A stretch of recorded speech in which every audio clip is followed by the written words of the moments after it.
What's going on, everybody? It is Bouncy, and we are back with another tip or video to help you run D&D online. So one thing I was thinking about, I did a stream about this a few days ago, which I'll post a link to, but that's a long video, and I want to make a short and sweet version of it.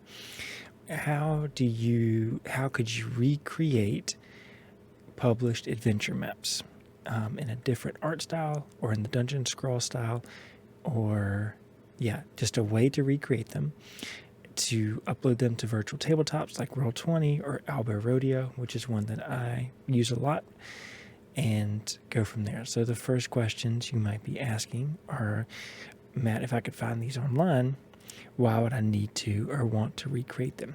So the one we'll be looking at is Wave Echo Cave from The Lost Mines of Phandelver.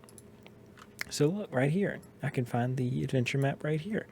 Well, one reason, if you can find it and use it and upload it, that's great. Fine, go ahead, use that. Or if you buy the module through Roll20, I actually think this is free through D&D Beyond if you just have an account through them.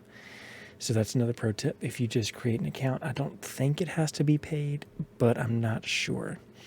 But that's another option, is if you have that. So if you have that, great, but maybe you don't have access to that, or maybe the size file is too big to upload. Maybe you've maxed out your Roll20 account, you can't upload any more files, or maybe Owlbear Rodeo, it's just too big, and so the file size could be one of the problems.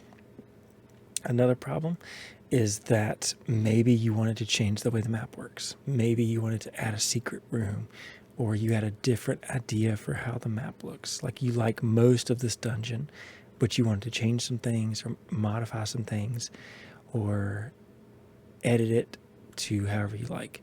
That's another option. And lastly, some people prefer the way that this looks over this. And I know you might not be one of those people, but some people prefer the old school hand-drawn OSR type maps over these more photorealistic or Mike Schley type maps. As always, guys, I absolutely recommend supporting the original artist.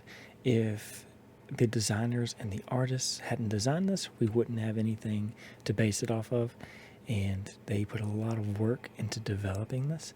So Mike Schley absolutely deserves credit for this. This is just another way to go about it. So if you want to support Mike Schley, a lot of his maps are really affordable. I think you can get this one for like $2.50, so super cheap. So you go to prince.mikeschley and look at all these really cool maps he has. And he did a lot of the work for Barovia, a lot of my favorite campaigns he has done maps for. And look at these like colored maps, these dungeon maps. Look, just $2.50 for this awesome map. So absolutely, I recommend supporting him, buying this, and supporting the original artists. Hopefully this will be of some use to you, and we will get right into it. So we'll start the scrawler. So to get started, how do you do this?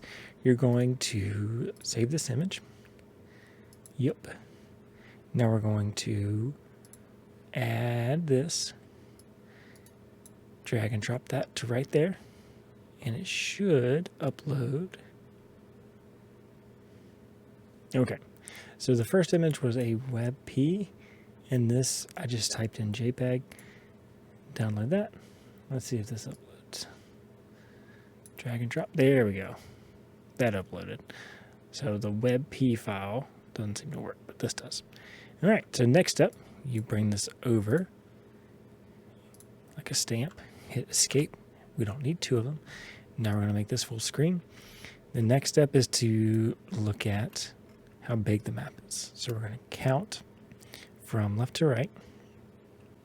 And this gives us a rough scale of how big the map is.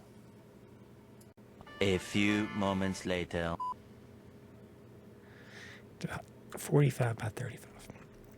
So we're going to scroll up.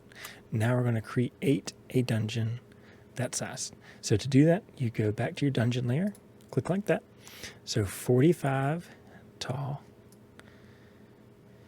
Oh, it's going to be big. 45. Scroll out.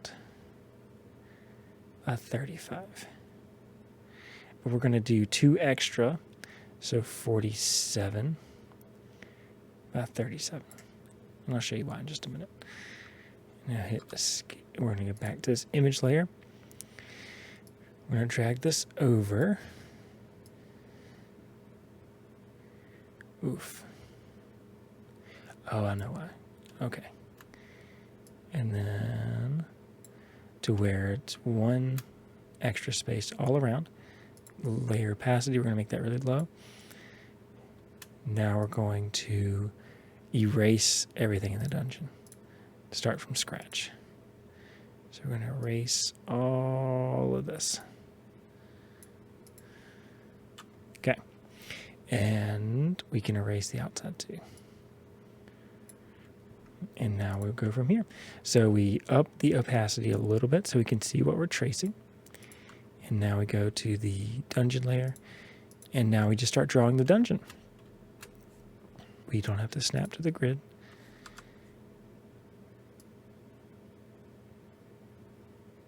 Here we go. There we go. Put a door there. And a door there. There we go.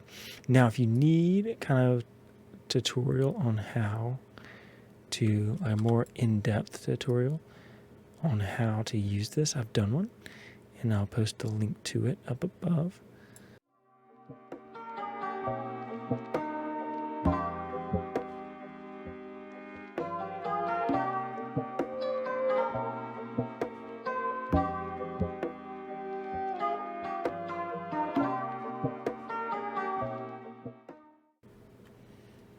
All right, and now see if we turn up, go back to our image layer, turn up the opacity.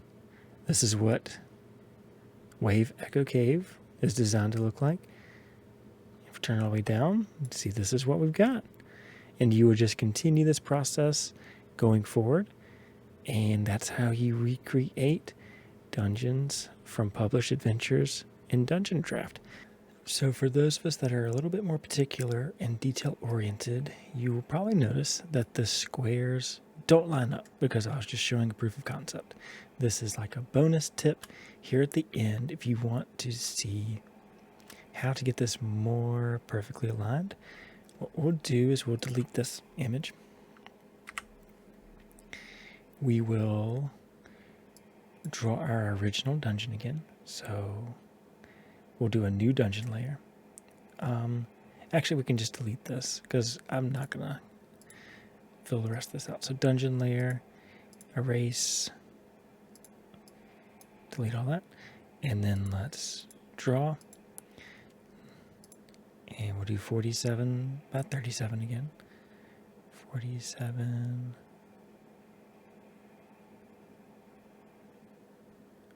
Wait, is that right? No, it's 37 by 47.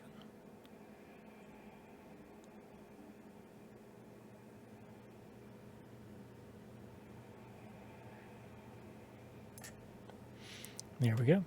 And then we'll go image layer. We still have this. Click. We'll drag. Now, what we'll do differently this time is we'll make sure this sticks to grid. So you see where it's missing from the grid right there? We'll stretch it out. Stretch. And we're hitting the grid here and there. And so now what we'll start to do is start to drag it down. Now it's going to be a lot longer than before. Now we're going to look and see. We'll start in the top left. So it looks like it's close, but as we go on, see the lines. I'll bring the opacity up a little bit. See the lines are starting. So we start off pretty good, but as we go on, the lines just aren't hitting it. So what we do is we just keep fiddling with it, stretching it diagonally, left, right, top, and bottom, until the lines start to match up better.